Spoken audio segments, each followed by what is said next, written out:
Bonjour, donc je m'appelle Paul Dillman, je suis responsable d'une ruche à Saverne dans le Bas-Rhin. Et cette ruche se situe dans un institut de beauté que je gère en même temps que mon épouse. Le lien entre l'institut et la ruche est très simple et très fort. L'institut soigne la beauté extérieure, la ruche est censée, par l'alimentation, soigner la beauté intérieure.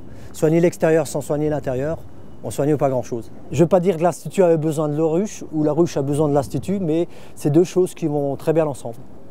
J'étais à la recherche de produits bio depuis longtemps. Je suis aussi originaire de la campagne, donc j'ai grandi dans un milieu qui n'était pas bio à l'époque, mais on était élevé avec des produits, tout ce qu'il y a de plus naturel. Donc les goûts, les couleurs sont restés dans les gènes et tôt ou tard, ça devait me tomber dessus. Donc je suis retourné un peu à... C'est un retour aux sources en fait.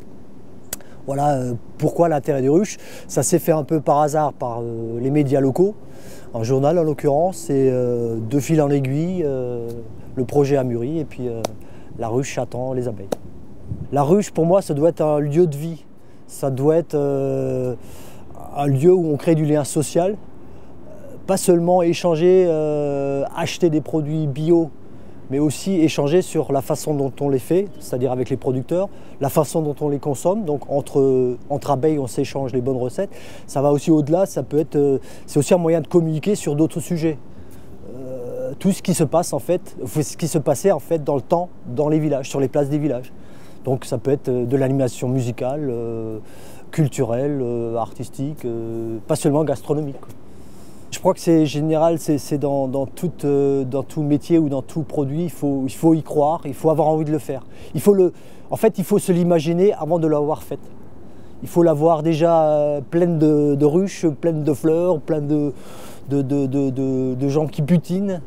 Et après, vous arrivez à la faire facilement. En fait, vous créez le modèle dans votre tête, vous la visualisez et votre ruche se fait toute seule. Après, ça prend plus ou moins de temps, mais il faut juste de l'huile de coude, un peu de volonté, parce que des fois le matin, vous n'avez pas toujours le punch qu'il faut, mais une fois que vous êtes dedans, je parle spécialement du local par exemple, ça ne se fait pas toujours tout seul, mais une fois que vous êtes lancé, il suffit que vous ayez un flash, vous voyez votre ruche en train de butiner, vous ne posez plus de questions, ça se fait tout seul quelque part. Recruter les abeilles, le premier pas c'était le bouche à oreille. J'ai pu évidemment bénéficier des abeilles de l'Institut, si je peux faire un parallèle. Ça aide dans le sens du bouche à oreille. Après, ça se multiplie tout seul. Je vais contacter également les médias locaux. Un tractage va se faire aussi. Donc, étape par étape, la ruche grandit. Mais la base de tout ça, c'est quand même le bouche à oreille qui est le plus important. Les producteurs... Il y a le site de la ruche en lui-même qui fournit déjà une certaine liste. Après, c'est toutes les animations, les marchés paysans, les marchés bio, les expositions bio, les salons bio. Ça permet d'avoir un panel de producteurs que vous n'avez pas forcément au départ par le concept, par la ruche en elle-même, et d'avoir des producteurs aussi d'autres origines, d'autres régions, pas forcément du local au niveau de la ville ou des villages alentours. La phrase que les gens assimilent assez facilement, enfin le concept qu'ils assimilent assez facilement, parce que quand vous leur parlez de ruche au départ, ils vous parlent d'abeilles, oui mais je ne cherche pas de miel.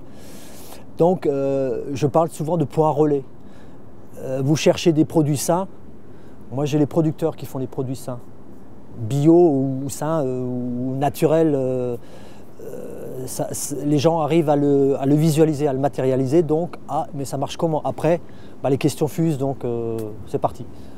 Les producteurs, c'est un peu plus difficile. Alors il y a certains qui ont déjà un vécu des ventes directes, soit chez eux, soit via des AMAP. Donc ils ont un côté qu'ils maîtrisent. Par contre, ce qui souvent les freine, c'est la partie, je dirais, informatique, Internet. C'est pas toujours très courant. Alors il y a deux cas de figure. Il y a les jeunes producteurs qui pour eux, ça ne pose aucun problème. Les producteurs qui ont un certain vécu ou un certain âge, pour ainsi dire, ils sont un peu plus réticents. Mais à la limite, on peut aussi les assister. J'ai déjà proposé à l'un ou l'autre de venir un soir et lui montrer de visu ce que c'est, ce que ça représente comme charge de travail pour eux. Parce qu'eux, ils voient surtout qu'est-ce que ça va me coûter en investissement travail. Pourquoi commercialiser, vendre des produits locaux? Je pense que, vu la situation actuelle, on ne va pas refaire le monde, on ne va pas changer le monde.